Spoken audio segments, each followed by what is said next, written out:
Magandang umaga po sa lahat. Amen. Sandali na lang niya ngayon. Ang ginaw eh. Katutos sa kanya. So magandang gabi po sa inyo lahat. Ay, umaga po pala. Ay na rin kasi. Mga nagdaan pong mga linggo, tinatalakay po natin ito pong yung mga offerings. Ang Book of Leviticus ay especially yung 7 chapters from Leviticus 1 up to Leviticus chapter 7, lahat po ng ito ay dedicated para talakayin yung tungkol po sa ating kasalanan. It's all about our sins. Matindi ang kasalanan natin. At huwag po nating mamaliitin ang kasalanan. Gaya lagi po ng mga ini-illustrate ko, ang kasalanan po ay hindi yung parang kumain ka ng mamantika, and then namantika ang bibig mo, and then kumuha ka ng napkin, pinunasan mo, then that's it. Hindi po ganun ang kasalanan. Tatandaan po natin, lahat ng kasalanan ay offense against the living God. Kahit for example, no, gawin na natin trivia. Pinitik mo yung tengan mo sa harapan mo dahil sa gusto mo lang makasal. You are sinning not only against that person, but first and foremost to God. Yan yung malinaw na tinuturo po ng Leviticus. Ang wages of sin, walang sino man kaya magbayad ng kasalanan. Si Jesus Christ lang magbayad yan. The perfect sacrifice. The wages of sin is death. Kinakailangan ang tao siya mismo mamamatay siya. Pero hindi pa rin siya sapat na pangbayad ng ating kasalanan. Kaya nga si Jesus Christ ang perfect sacrifice. At isa sa mga prinsipyo ng pagbabayad ng ating kasalanan, there must be a shedding of the blood. Importante po yun, tatagas yung dugo. Kaya nga, in the Old Testament, ipinakita ng Panginoon kung paano niya tayo niredeem. Ang Book of Leviticus was given after na ang kanyang bayang Israel ay naligtas sa Egypt. Amen. So parang tayo po, saved na po tayo, dahil tayo nakilala natin ng Panginoon, and yet si God ay dinitalya niya yung mga offering sa Leviticus after saving them.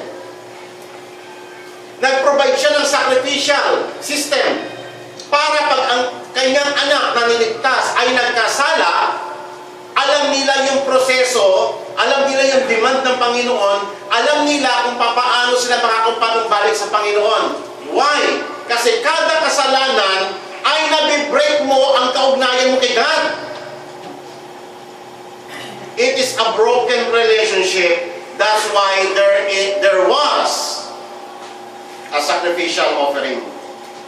Tatandaan po natin yan.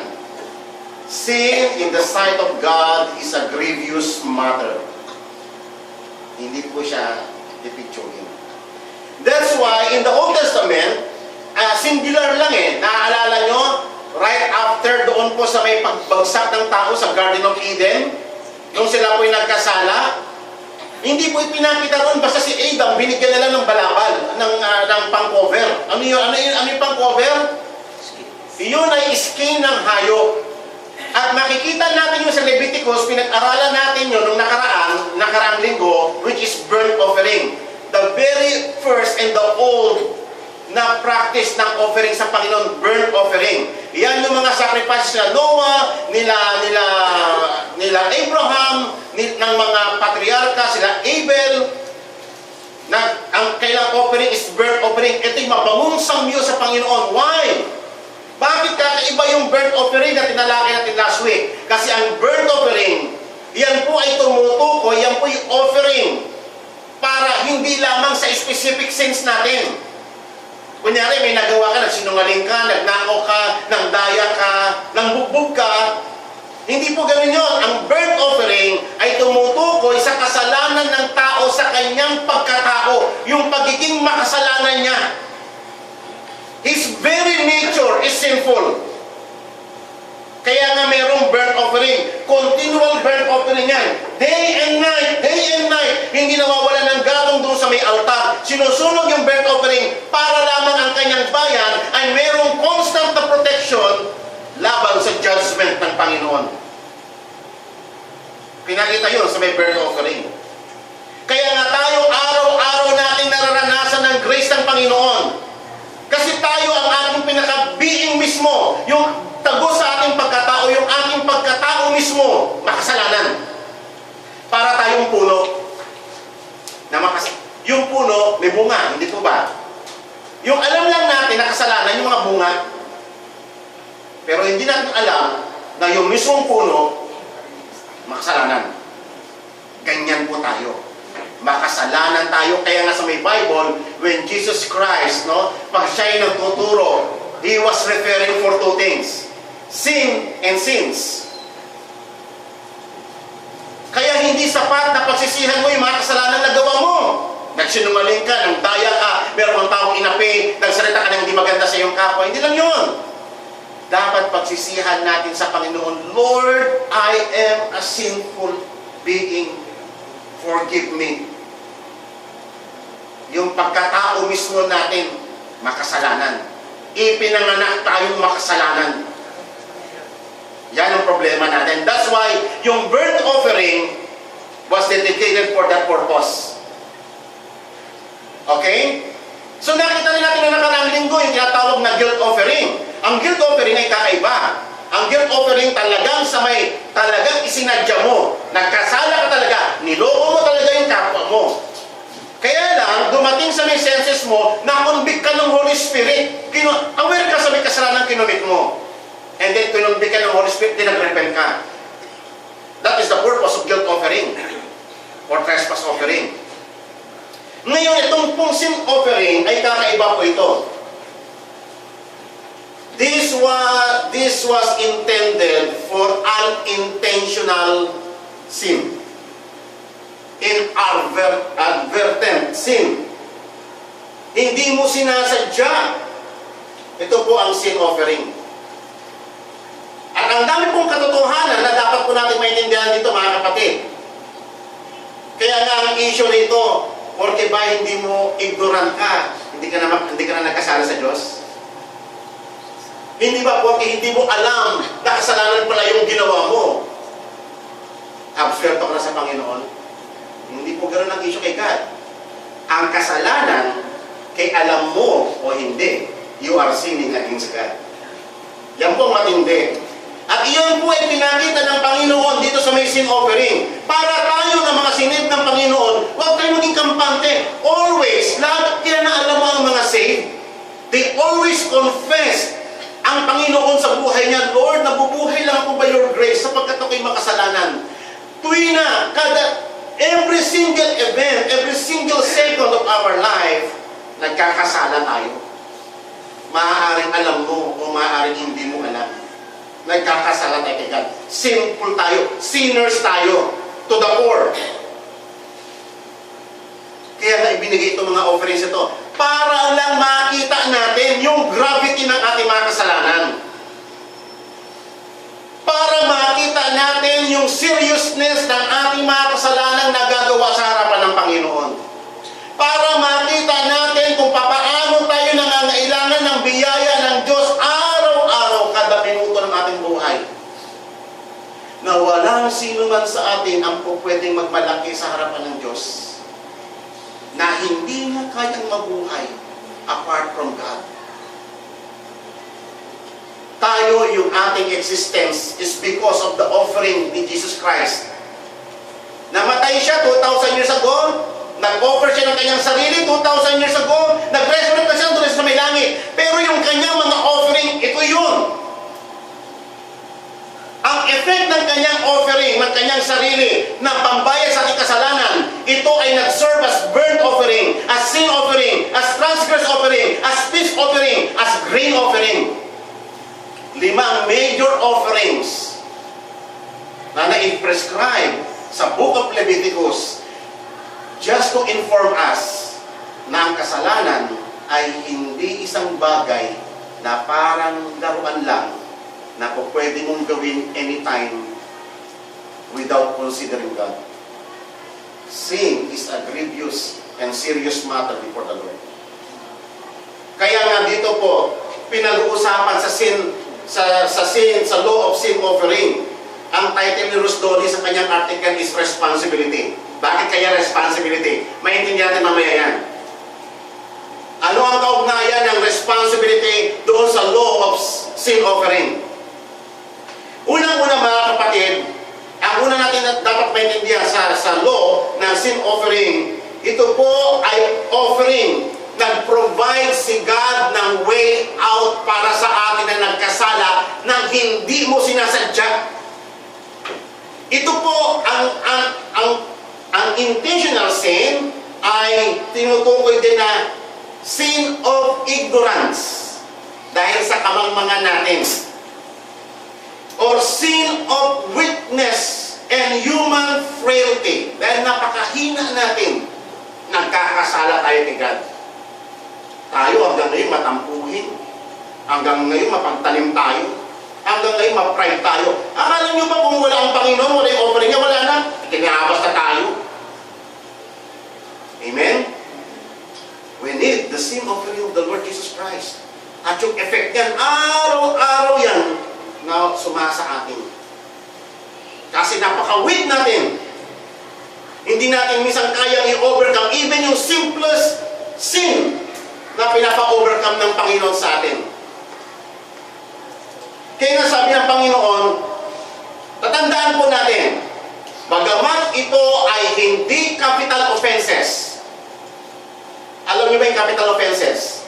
Pag sinabing capital offenses, kahit sa batas natin, kunyari na doon pumatay ka, yan, capital offense yan. Intentionally, willful, that is, those are capital offenses. Pero ito, hindi po ito capital offenses. And yet, kahit hindi ito capital offenses, you are guilty before the court of the law. For example, ikaw ay mayroong tupada dyan, nagsasabong, illegal gambling. Eh nandoon ka, nanonood ka lang kasi may nakita kang kaibigan mo na nakatay doon at pagkwentuhan ka, and then nagkaroon ng raid. Kasama kang dinampot. Pwede mo bang sabihin na, hindi ako nagsugal, nagkakwentuhan lang kami. Pwede mo sabihin sa may pulisyon? Hindi. Sasabihin lang, papalusot ka lang, kasama ka doon eh. Di ba? Kaya nga mga kapatid, hindi porke hindi mo alam yung kasalanan ginagawa mo, o ignorante ka, o dahil sa mahina ka, o pwede mong sabihin na, Lord, kasi weakness ko lang ito eh, kasi talaga ang tao ay marupok, ay daling lumimos. Hindi mo pwede sabihin nga kay God. Kaya nga nagbigay siya ng sin offering eh, para makita natin na kahit hindi ka aware, kahit na weak ka, si God issue yun sa kanya. Nag-provide siya ng offering for that through Jesus Christ. Amen. Okay.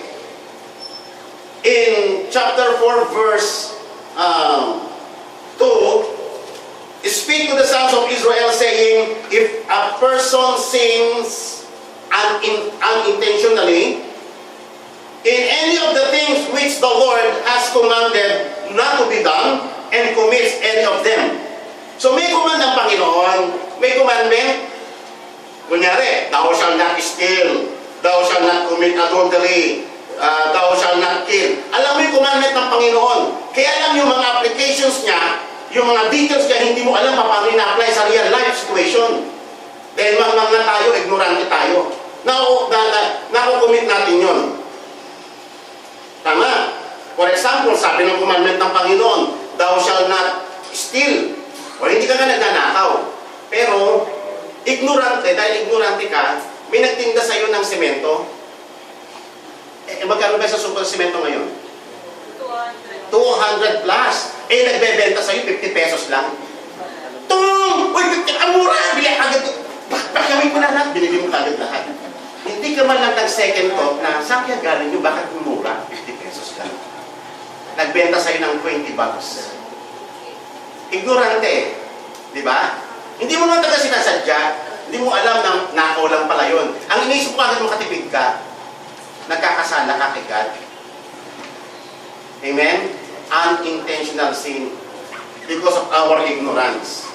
Kunyari, ikaw ay mahilig kang manood ng mga bakla, yung mga ano yun?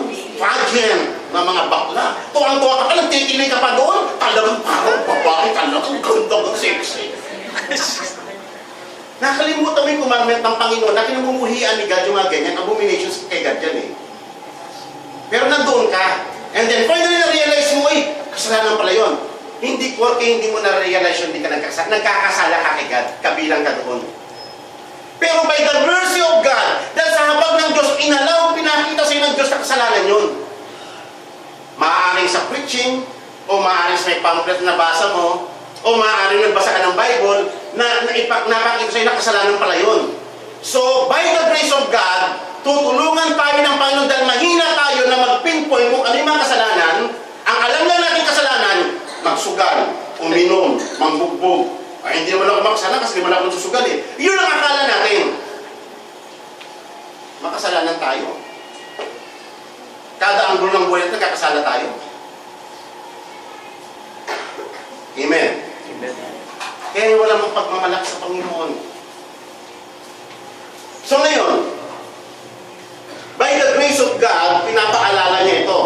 In verse 13, now if the whole congregation of Israel commits an error, ito buong congregation, for example, church, for example, buong Ilagan, or for example, buong Pilipinas, buong Germany, buong Israel, buong nation, buong congregation, or buong church.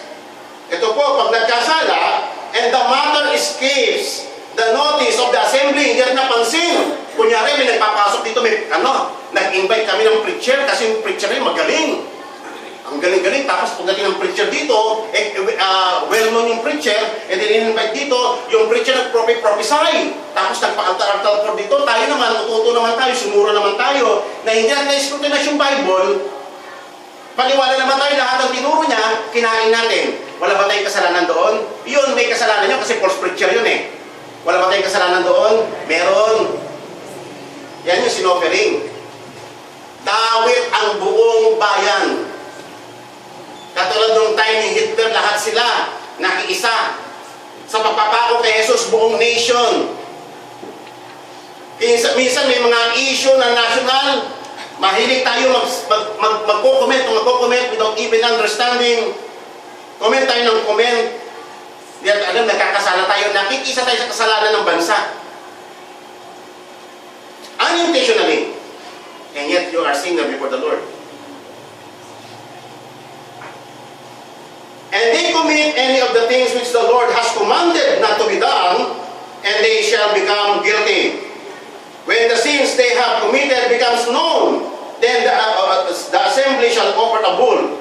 So, ibig sabihin, pag dumating yung time na pinaalam na sa iyo ng Diyos na may nagawa kang kasalanan, kabilang ka doon sa mga taong yun na lumait-lait, kasama ka sa mga tao na gumawa ng faction o division, dumating sa knowledge mo by the grace of God, si God yun eh.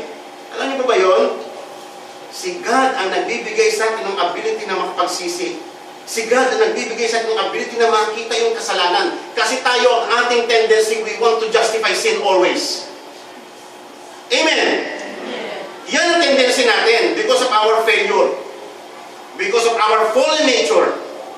We always tend to justify ourselves. Pero ang Panginoon, by His grace, kaya nga alam niyo mga kapatid, pag mayroong isang tao lumapit sa iyo, namumuhay ka sa kasalanan, may lumapit sa iyo, o kaya magulang mo, isa kang anak na tigas-tigas ang ulo mo, magulang mo, sinaway ka, kinokorekta ka, makinig ka. Kasi grace ni God yun eh. Grace ni God, ginagamit niya either yung magulang mo para sawayin ka, para makahawala ka doon sa kasalanan. It is the grace of God. Kaya nga sabi ng Proverbs, katigasan ng ulo, ayaw makinig, ang papatay sa mangmang. Amen. Grace ng Panginoon, pag meron siyang ginamit para maipakita sa atin yung ating mga kasalanan. Kasi gusto niya tayo na masettle yan. Kasi pag tayo ay nagkakasala, naapektuhan ang ating kaugnayan sa ating Diyos. Yung simple na kunyari, siniraan ko yung kapatid ko. O kaya sa likod niya. Akala mo ba parang ikaw lang yun? Okay yung tao na pagsabihan mo, nawala ba si God doon? Nakikinig doon? Yan ang problema sa atin, yan nakikita si God. Akala natin tayo-tayo lang yun. Kunyari, nanghiram ka ng pera o ano, tapos intentionally hindi mo na binabayaran. Akala mo ba sa kanya nagkakasala? No! Unang-una sa Diyos. Kaya nasabi ni David, to you, O Lord, to you alone, I have committed abomination. Pero ikaw, parang wala. It seems normal lang sa'yo. Hindi ka na anting, hindi ka na konsensya. Why? Hardened na kasi puso mo. Hindi dahil sa hindi kayo kinoconduct ng Holy Spirit. Hardened na yung heart mo doon. Hindi ka na tinatablang. Isipin niyo mga kapatid, yung mga taong pinagkautangan natin, hindi natin binabayaran. At wala na tayong intention bayaran. We are sinning against the Lord.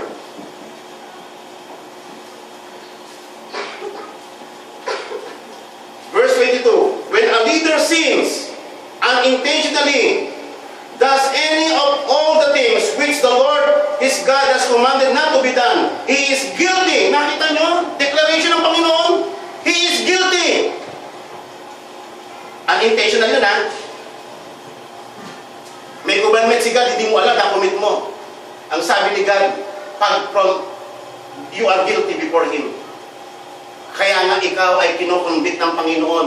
Nagpapadala siya ng kahit sino para dumating ka sa may point ng realization and point of repentance. It is the grace of God.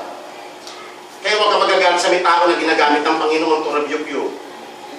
Amen? Look at it as a grace of God. As an act of grace ng Panginoon to save us from our callous heart. Kalyado ng puso natin eh. Hindi na nakakaramdam. Normal na sa kanya yung kasalanan. Verse 27, if any one of the common people sins unintentionally in doing any of the things which the Lord has commanded not to be done and becomes guilty, his sin which he has committed is made known to him. He is guilty before the court of the law. Amen. He is guilty before the court of the law. Pag dumating na yung knowledge na yun, ibig sabihin, si God ang nag-allow mo na makarating sa iyong panunot. Ano ko ba yung panunot? Sa iyong isip. Okay. Leviticus chapter 5, basahin po natin ang Leviticus chapter 5 verse 17. If a person sins and does any of the things which the Lord has commanded not to be done, though he was unaware, still he is guilty and shall bear his punishment. Mabigat po itong verse na ito. Markahan niyo po yan. Leviticus chapter 5, verse 15, 17. Very important verse. If any person sins and does of the thing which the Lord has commanded him not to be done, nagawa niya yung mga bagay na ayaw ng Diyos na gawin niya, hindi siya aware, though he was unaware, still, sabi ng Bible, still he is guilty. Saan? Sa court ng Panginoon. And shall bear his punishment. May punishment yan. Hanggang hindi mo yan sinisettle sa Panginoon, nandyan yan. Binaniwala mo yung mga slander mo sa kamay kapatid mo, nandyan yan sa'yo. You are guilty before the court of the law. Kaya nga nag-provide nito si God eh. Para makita natin, matuto tayo what is repentance. Araw-araw, pag naalala mo yung mga taong pinagsabihan mo ng di maganda, lugod ka sa Panginoon, Lord, patawarin po ko, si Jesus lang ang tanging salvation. Si Jesus lang ang tanging sacrifice for our sin. Nag-provide si God. Ang tanong, do we avail? Ito pong benefit na ito. Or naging kumpante natin, naging normal part na ng buhay natin, na mag-slander ka, mag-backbite ka sa likod ng kapwa mo. Naging normal part na yung mga paggawa mo ng kasalanan, hindi ka na naantig sa Panginoon. Kaya mga grace ng Panginoong Diyos na maramdaman pa natin. We are guilty, still guilty of sin. At ang punishment, sabi, nandyan yan. you shall bear His punishment.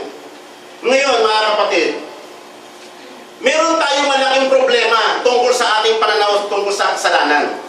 Kaya nga si Jesus Christ, sabi niya, when the Holy Spirit comes, when the Helper comes, when the Comforter comes, He will teach you about concerning sin. Naalala niyo yun? Why? Kasi malaki ang problema natin tungkol sa ating conception, what is sin? Unang-una, ang alam nga lang ating kasalanan yung particular lang Minsan nga, alam na natin kasalanan, yung mga grievous lang Yung pumatay, yung talagang iniwan yung responsibility. Pero hindi mo nakikita yung mga maliliit na kasalanan na para mag-offense against God. Isa yan sa mga problema natin. May problema tayo sa pananaw o sa definition natin about sin.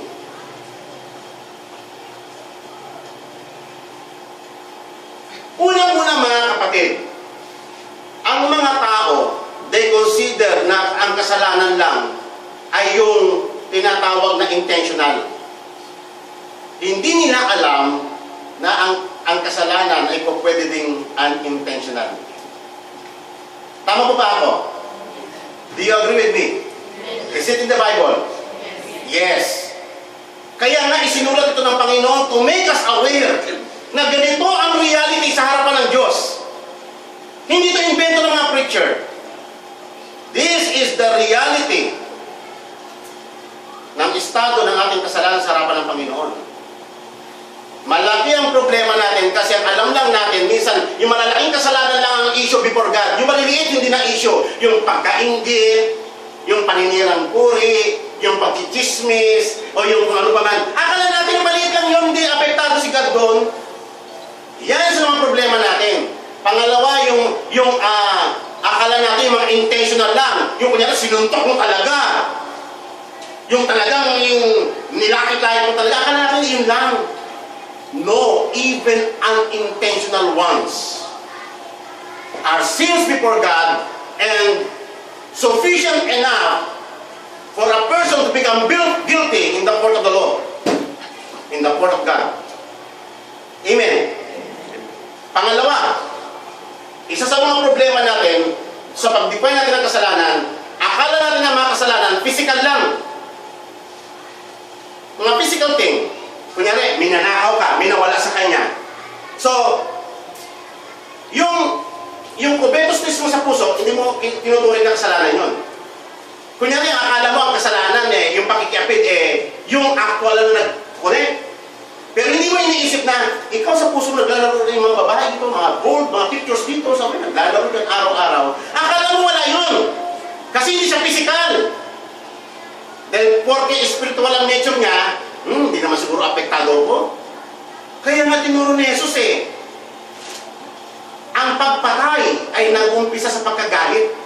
Yung pagkagalit ba nakikita mo? Ha? Yung pagpatay nakikita mo? Yan ang problema natin.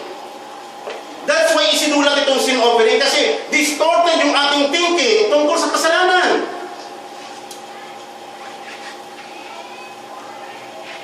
Akala natin ang pakikiapid, yung talagang actual lang na ginalaw mo yung babae.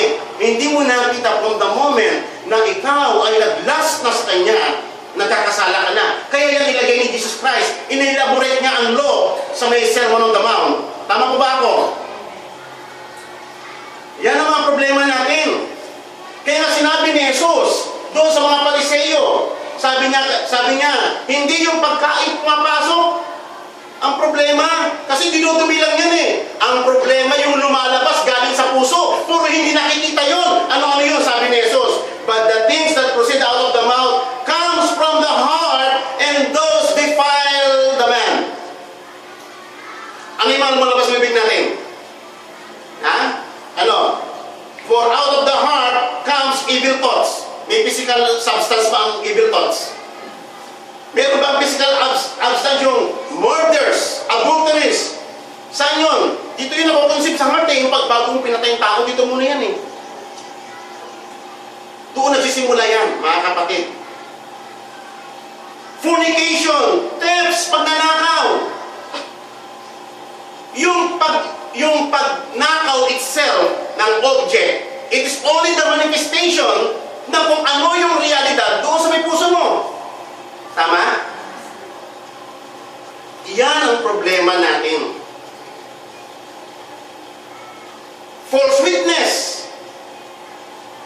murders. Nakasulat dito ito. These are the things which defile the man, but to eat and wash hand does not defile the man. Ipinakita ni Jesus ang totoong nature ng kasalanan. Ang kasalanan ay offense against God. It is transgression. May nabibreak kang law, kaya nga transgression. Meron tayong nagagawang offense na laban sa batas na itinakda ng Diyos. Either alam mo ito o hindi ito mo alam dahil because of ignorance, because of kamangmangan, or because of kahinaan. And yet, we are still guilty before the court of the law. Ignorance does not excuse anybody. Tama ba yun? Wala. Ignorance of the law, ano yun? Excuses no one. Yun ang tamang word. Ignorance of the law excuses no one.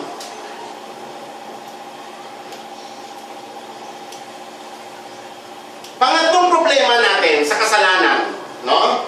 Bukod sa ang alam natin, yung malalaki lang ang alam ng Panginoon, yung maliliit hindi.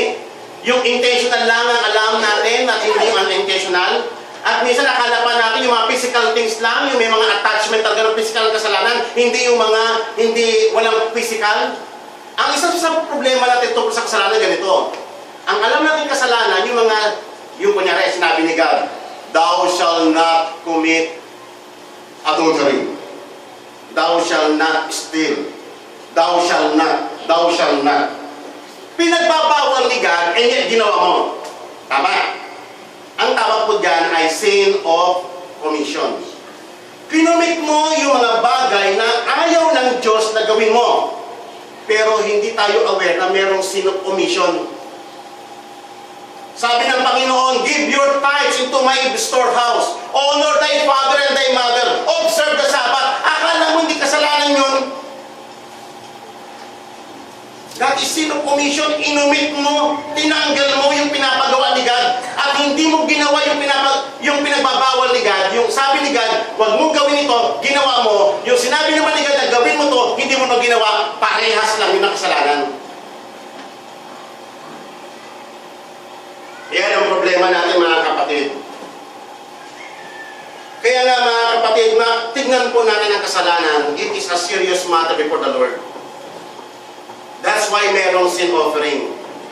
Para tayo ay lumapit lagi sa Panginoon, humingi tayo ng tawad sa ating Diyos Ama, sa pamamagitan ni Jesus, it was available. It is available for all of us.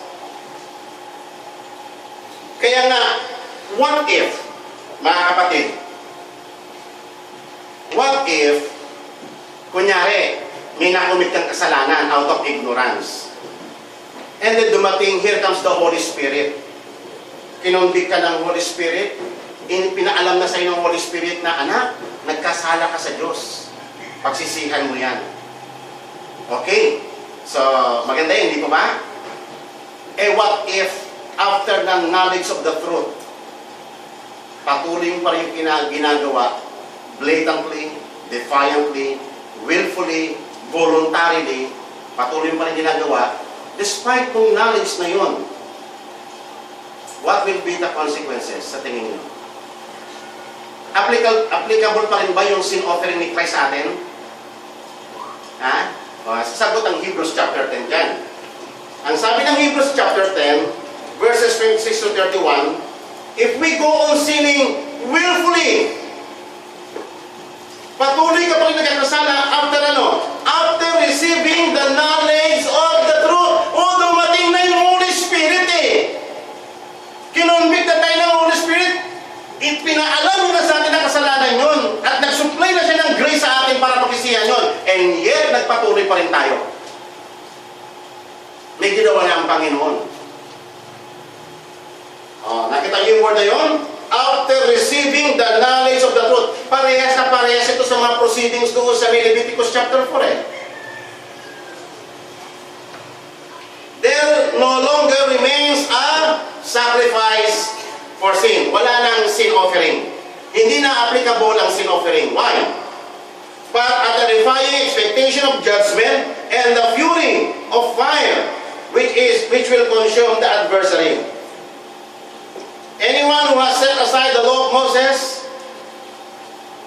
dies without mercy on the testimony of 2 or 3 witnesses. How much severe punishment do you think he will deserve, who has trampled underfoot the Son of God, and has regarded as unclean the blood of the covenant, by which he was sanctified? O na-sanctify siya eh. Na-avail niya ang salvation ng Panginoon. And has insulted the Spirit of grace, for we know him who said, vengeance is mine, I will repay. And again, the Lord will judge his people. Sino yung judge niya? Unbeliever? His people. Yung mga sinave niya. It is a terrifying thing to fall into the hands of the living God. Ngayon mga kapatid, obserbahan po natin. Sino-sino yung mga required na mag-offer ng sin offerings? Base sa binasa natin sa Leviticus chapter 4. Pagkahaba-haba nito, ito ay mayroong 35 verses. Sino yun ang mga napansin ninyo na nire-require ni God na mag-offer ng sin offering? Una, yung mga saserdote na naglilingkod kay God.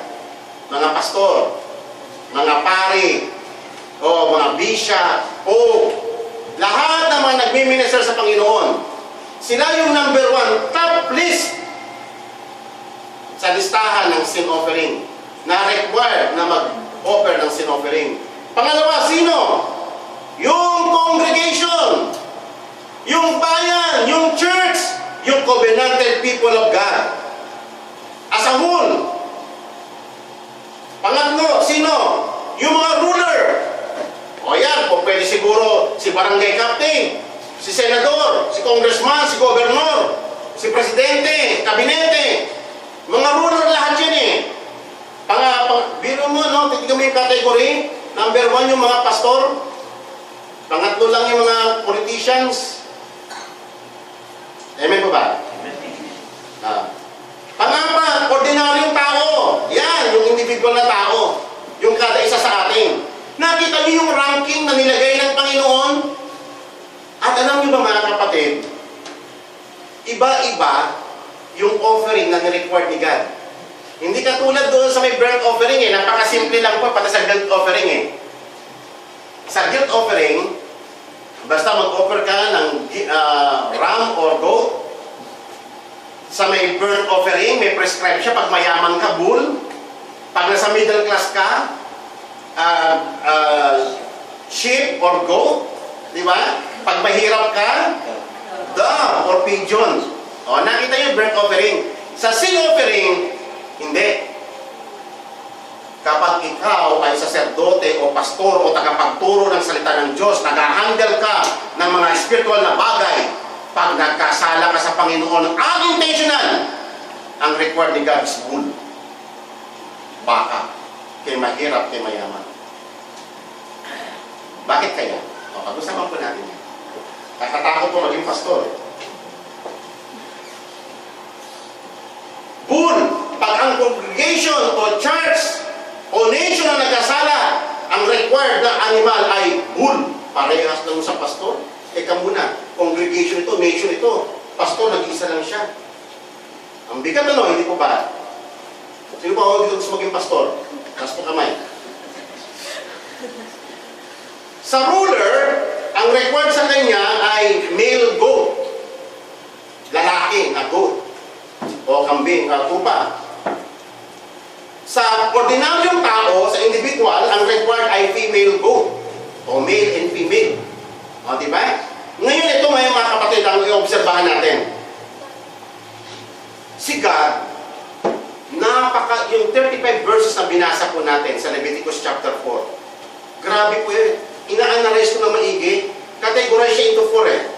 Kasalanan ng saserdote, kasalanan ng congregation, kasalanan ng ruler, at kasalanan ng individual na tao. Hinatin niya yung sin offering sa 4 na klasifikasyon. Iba-iba yung requirement, iba-iba ang mga procedures. Pero matindi talaga yung kasalanan ng mga leaders, spiritual leaders. Matindi ang requirement ng Panginoon para sa pag nagkasala ang buong iglesia o buong bansa. Matindi. Bukod sa ang bull ay napaka-costly. Tama po ba? Mahal ba ang baka? Magkano po ba ang baka? 500? Ha? Magkano po? $500. Ha? Magkano? 35 yung pinakamababa yata. Na? Oo. Eh kapag mga hybrid pa yan, yung mga galing ng Australia, galing ng ano, mahal yun eh. Mahal yun. Isipin niyo yung mga baka noong unang panahon, mga hybrid ito. Ang mamahal. Yun ang requirement. Bakit kaya mahal? Bakit kaya mahal? What is the message of God? Bull ang offering para sa offense ng priest o ng isang church o ng isang bayan. Bakit kaya? Kasi yun ang pinakamalaking offering eh. Pinakamahal na offering yun eh. Noong time na yun. Bakit kaya? Ibig sabihin, tinutukoy nun, hindi basta-basta kasalanan yan. Napakabigat ng offense yan kay God. Nung sinisettle. Kaya man, nalulungkot ako minsan pag lumilipeditate ko, parang gusto ko umiyak para sa maraming pastor. Na parang akala lang pagiging pastor, parang ano lang ito eh. Parang pagkakakitaan lang. Na iba't iba ang mga motibo. Nakakatakot. Bull ang requirement ng Panginoon. Pangalawa, magkaiba rin yung application ng blood. Alam niyo ba ganito makinig kayo maigi. Yung sa may burnt offering, pagkasahod ng dugo, di ba na kinuwento ko sa inyo sa may burnt offering? Unahin ko muna sa may guilt offering. Sa guilt offering actually, yung tao na nag-offer, matapos niyang ilayhan yung kamay niya sa hayop, yung sacerdote na ang gagawa ng atonement sa kanya, hanggang doon lang. Basahin niyo yung Leviticus chapter 6. Hanggang doon lang, hindi siya nagkatay. Sa burnt offering, pagkapatong ng kamay ng ganyan, kakatayin niya pa. Kunyari, ikaw ang nagkatay, Suriel. Nag-offer siya kay God ng burnt offering. Papatong niya yung kamay ng gano'n. Yung sacerdote, ang pagpe-pray lang. Lord, tanggapin mo po na bang taong ito, patawarin mo naman sa kanyang kasalanan. Ito po ang kanyang offering. Nawa ito ang maging substitute para sa kanyang kasalanan. Ganoon sabi ng sacerdote. At siya ang gagawin niya, pagkatapos niyang ilayhan sa kamay, tapos may pag-pray, tapos kumanta, kukuha na siyang kutsilyo. Yung gagawin niya. Siya yung magkakatay. Galit na galit. Siya yung magkakatay. Isipin mo yung dugo, talsikan sa iyo, mga ano. Ikaw na nag-offer, mag-e-effort ka ng gusto kasi ikaw magka-chap-chap. Tanggalin mo yung ulo, tanggalin mo yung apat na paa, hiwain mo yung tiyan, kukunin mo yung mga bituka, kunin mo yung mga taba, kunin mo yung kidney, pag-iway-hulayin mo. Grabe, yung ano. Di ba? Kaya sa may burnt offering, isipin mo, no? Si God na nag-provide ng burnt offering sa atin, si Jesus Christ yun eh. Isipin mo, parang ang konsepto, parang kinakay niya yung anak niya. Para lamang to pay for our sins as burnt offerings. Dito naman sa may sin offering, ganun din naman. Yung nag-offer, siya rin ang magkakatay. Matapos ilayhan si kakatay, tapos ang trabaho ng priest, kukunin yung dugo, i-splatter. Doon sa may burnt offering, ang application ng blood ganito. Kunyari ito yung altara ng burnt offering, yung sunugan, malaki yan eh. 5 by 5, parang 15 feet yan. Width and ano. So ngayon, yung ang trabaho ng sacerdote, pagkakuha ng dugo, doon sa may burnt offering, i-sprinkle niya. Sprinkle ganyan, di ba? I-sprinkle niya yung dugo, sprinkle niya, palibot ng altar. Ganun lang. Pero sa may sin offering, kakaiba. Pag ang nagkasala ay pastor o priest o congregation, ibang application. Pag ang nagkasala ay leader o yung individual na tao, iba rin yung application ng blood. Kapag ordinaryong tao lang, o kaya yung leader, kunyari si congressman, nagsisi sa kanyang kasalanan, nag-offer siya kay God. Ang required ganito. So yung pagkasahod ng dugo, ang gagawin lang ng sacerdote, kukunin yung dugo, papahira yung horns, yung 4 na horns, and the rest of the blood, ibubuho sa may foundation, sa may paa. Magkaiba doon sa may burnt offering na in-sprinkle round about. Okay, uulitin ko sa may sin offering, papahira yung horns, at yung the rest ng blood, ibubuhos sa may base. Pag ang nagkasala ay leader, o spiritual leader, pope, pastor, bishop, cardinal, and so on and so forth, ang proseso ng dugo ganito. Una, hindi muna yon. Kukunin yung dugo, pupunta yung saserdote sa kaloob-looban ng tabernacle. Pupunta siya doon sa may pintuan, yung Ark of the Covenant, andyan na may kurtina, makapal ng tawag ng veil. Yung saserdote, didipin yung kamay niya, 7 times, iwiwisik niya doon sa may curtain. 7 times. Pagkatapos nun, mayroong altar sa loob ng tabernacle na golden altar. Yung nasa labas kasi bronze yun eh. Sunugan yun eh, ng mga hayop. Dito, yung nasa loob, altar din yun. Pero sunugan lang yun ng insenso. Golden yun. Kukuha siya ng dugo, tapos ipapahid niya sa mga horns ng altar. Tapos lalabas na siya. Pupunta na siya doon sa may altar, sa may bronze altar, sunugan ng mga hayop. Papahira niya ng dugo yung 4 na horns, and then the rest, ibubuhos niya doon sa may base ng altar. Nakita niyo mga kapatid, yung proseso, mas mahaba, no? Bakit kaya? Ha?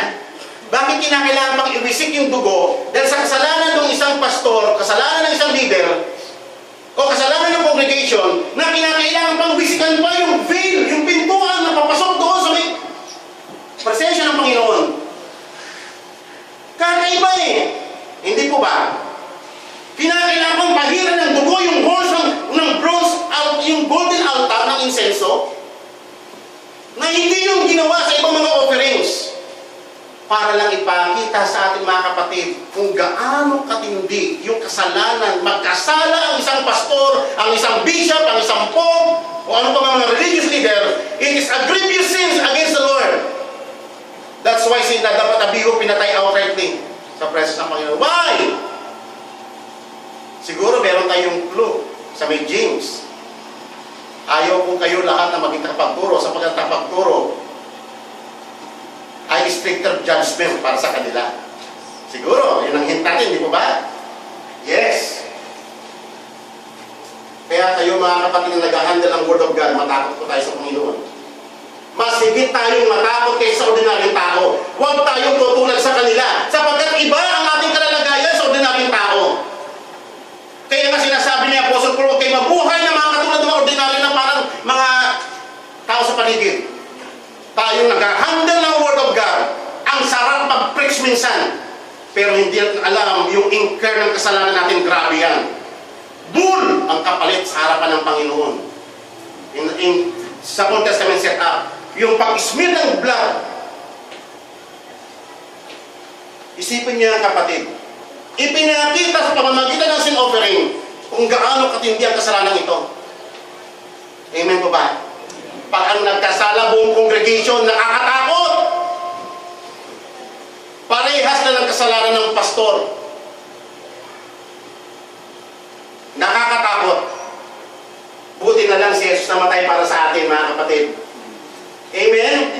Ako nung pinag-aralan ko ito, mamiyak-miyak ako sa takot eh.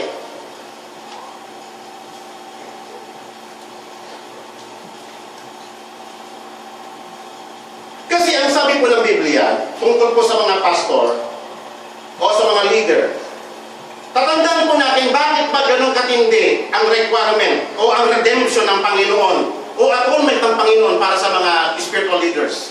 Kasi sila yung kumakatawan sa congregation in behalf of God. Sila yung pinagkatiwalaan ng Diyos tungkol sa kanyang salita.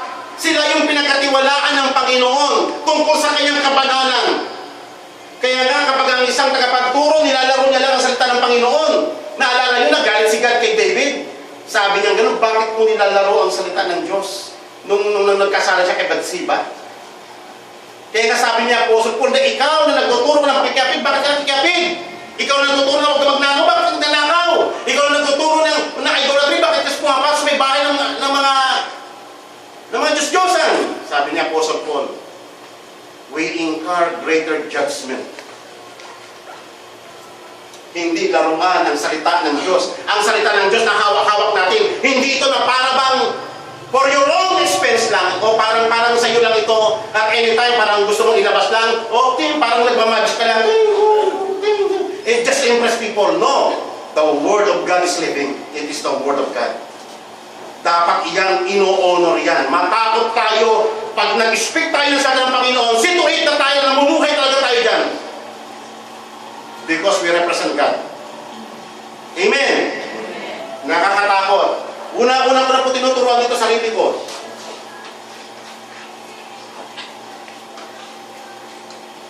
Sabi nga sa may Numbers chapter 3, wala na tayong time. Nakikita niyo po rito ang mga Levita, sila yung pinagkatiwalaan ng Panginoon sa tabernacle na walang makakalapit na ibang mga tribes. Walang makakalapit sa presence ng Panginoon na ordinaryong tao. Yung mga Levita lang. Why? Kasi sila yung inatasan ng Panginoon. Kaysa sa mga politiko. Amen.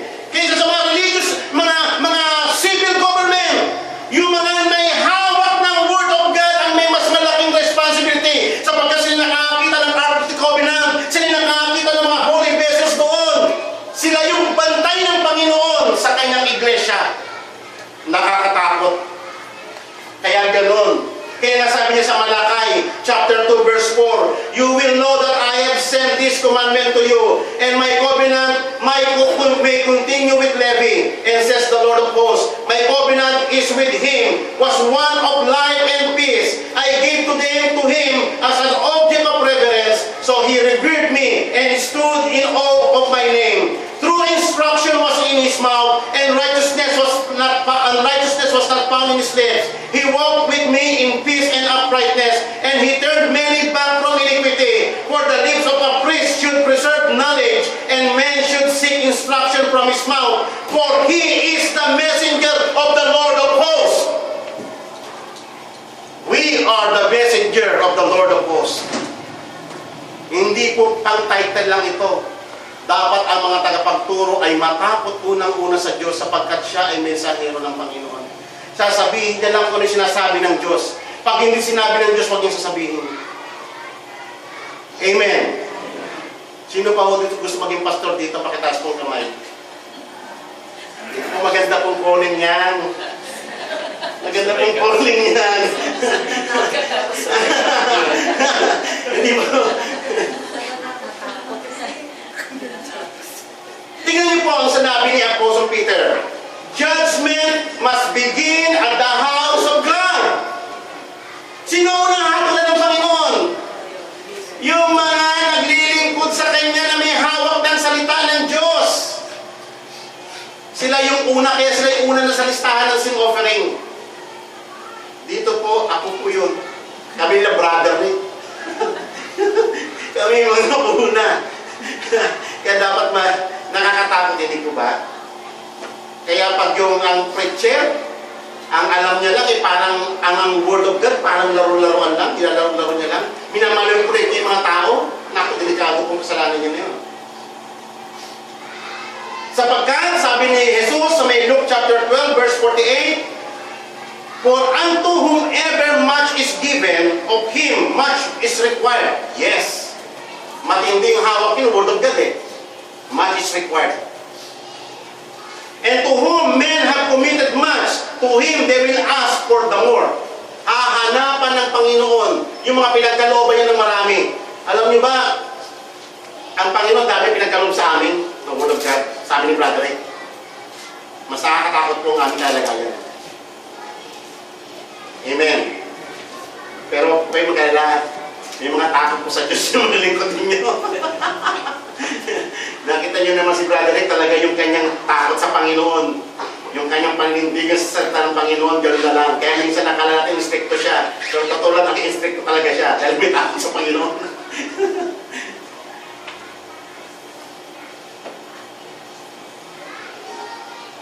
Ngayon, yung kasalanan, shortcutin ko na po ito. Yun po ay, nakita po natin yung ranking, yung kasalanan ng isang leader, matindi sa harapan ng Panginoon. Ang congregation of bayan, Matindi rin po ito. Kaya nga po nung time ni Jesus, naalala niyo si Jesus Christ nung siya po ay crucify? Sino po nagpa-crucify sa kanya? Yung bayang Israel. All together. As a nation. Lahat sila nagkaisa. Crucify Him! Lahat sila nag-isa. Pero nung siya po yung nasa cross na, and about to die, ano ang sinabi niya para sa kanila? Father, forgive them, for they do not know what they are doing. Sin offering, unintentional sin, yes. Because of ignorance. Hindi kasi nila alam na Messiah yung pinapatay nila. Hindi nila alam. They do not know what they are doing. Ngayon, ang leader, bakit mas lesser actually ang leader? Ito po yung mga leader na nakita natin, mga kongreso, senador, presidente, o mas matindi pang kasalanan ng pastor sa kanila. Ang leader, bakit po sila responsible sa Panginoon? Why? Sapagkat sila, sabi sa Romans chapter 13, sila ay mga minister of God. Alam niyo ba yon? Minister din sila ng Panginoon. Hindi nila alam yun na minister sila ng Panginoon. Unless na sila magbasa ng Bible. Unless na makinig sila sa preaching ng Panginoon. Sila ay mga minister ng Panginoon, inuutusan sila ng Diyos na pamahalaan ng bayan, ipairal ang katarungan, ipairal ang katwiran. Kaya palalagutin din ng Panginoon yung mga political leader nito. Marami pa mga verses na rito, kaya lang wala na po tayong panahon. So ngayon, i-close na po natin. Bakit po responsibility ang title ni Rosdoni sa topic na ito? Ganun lang po, nilagay niya. Leviticus chapter 4. Responsibility. Bakit po kaya? Ha? We are responsible. We are answerable to the Lord sa ating kasalanan. Aware man o hindi aware, out of ignorance man, out of weakness man, still, it is an offense against the Lord. And we are answerable sa Panginoon. At ang Panginoong Diyos din, through His mercy, He grant us the power to repent. Alam niyo ba, ang repentance is a gift of God? Na makita natin ang ating kasalanan. Yung ating, bukod yung kasalanan natin, yung pagkatao natin, yung kasalanan pang nakukumit natin. It is the grace of God na makita po natin yan. Upang ma-point tayo kay Jesus Christ, makita natin the only perfect sacrifice, the only available sacrifice, ay walang iba kundi si Jesus Christ para sa atin. Amen? Pero mga kapatid, ito po ay ginawa ng Panginoon. Ipinakita niya sa Leviticus so that we become responsible. Maging responsable tayo mga kapatid. Sa mga ginagawa natin, sa mga binibitawan nating salita, huwag nating gawing parang normal na bagay lang na yung paggawa ng kasalanan ay parang wala lang yan. Hindi. Issue yan kay God. Nakita po din natin. Be responsible as a Christian. Mag-ingat tayo. Maglinis tayo ng ating mga sarili sa harapan ng Panginoon. Iwasan natin yung comment ng comment. Iwasan natin yung pagmamagaling. Iwasan natin yung makagawa tayo ng offense sa ating mga kapwa. Kahit na unbeliever, iwasan po natin yan. Bagkus dapat ka sa unbeliever, mas mataas ang reputation natin dyan eh. Hindi para sa ating mga sarili, kundi tayo ay tao ng Diyos. We are the people of God. God has redeemed us. Niligtas na tayo ng Panginoon. At ito ang Leviticus ay binigay ng Panginoon sa mga taong niligtas niya na. It was given for the redeemed. Para makita lang natin kung paano sinisettle ng Panginoon ang kasalanan at kung paano niya ito tinitignan sa kanyang paningin. Na hindi tulad natin ng mga tao lang, parang wala lang. No, hindi po ganyan ang issue. So tandaan po natin, sin offering, burnt offering, guilt offering, mga importanteng katuruan po yan. Amen? So tayo lahat po ay tumayo. Ama, salamat po. Salamat po, Panginoon. You have been gracious, Father God. to us sinners. Lord, tulungan po kami sapagkat napakapuro ng aming pag-iisip na maunawaan po namin kung gaano kagrabe ang kasalanan nagagawa namin araw-araw sa iyong harapan. Turuan po kami, Panginoon, to refrain from all evil, to fear you at all times, O Lord. Teach us, Father God, to tremble before you. Teach us, O Lord. And we are grateful, Father God, that you have redeemed us. And you took all our sins, our iniquity through Christ, His sacrifice. We are so grateful, Father God, for you have given us the ability to repent and the power to be saved. It is all your work, O God. And we thank you for that, O Lord. Nawa kahabagan po kami, Panginoon. Ngayong ligtas na kami, sa halip na kami ay maglinger sa kasalanan, kami ay lumakad sa iyo, magpagamit sa iyo, i-abandon na namin ang luma naming pagkatao, at kami ay lumakad ng kapuri-puri sa iyo, Panginoon. Lumakad kami, Panginoon, na mabigyan namin ng kaluguran ng banal mong pangalan. Lord, forgive our sins. Aware man kami o hindi man kami aware. Patawarin mo po ang congregation ng iglesyang ito. Patawarin mo po ang kasalanan na naming mga tagapagturo. Patawarin po ang kasalanan, O Lord, ng buong kongregasyon at ng bawat isang naririto, O Lord God. Lord, we avail of your sin offering through Christ. Forgive us, O Lord, and cleanse us, O Lord. Have mercy on us, for we are sinners. Lord, grant us peace, prosperity, and victory in Christ. We love you, O Lord, and we honor thy name. In Jesus' name we pray. Amen.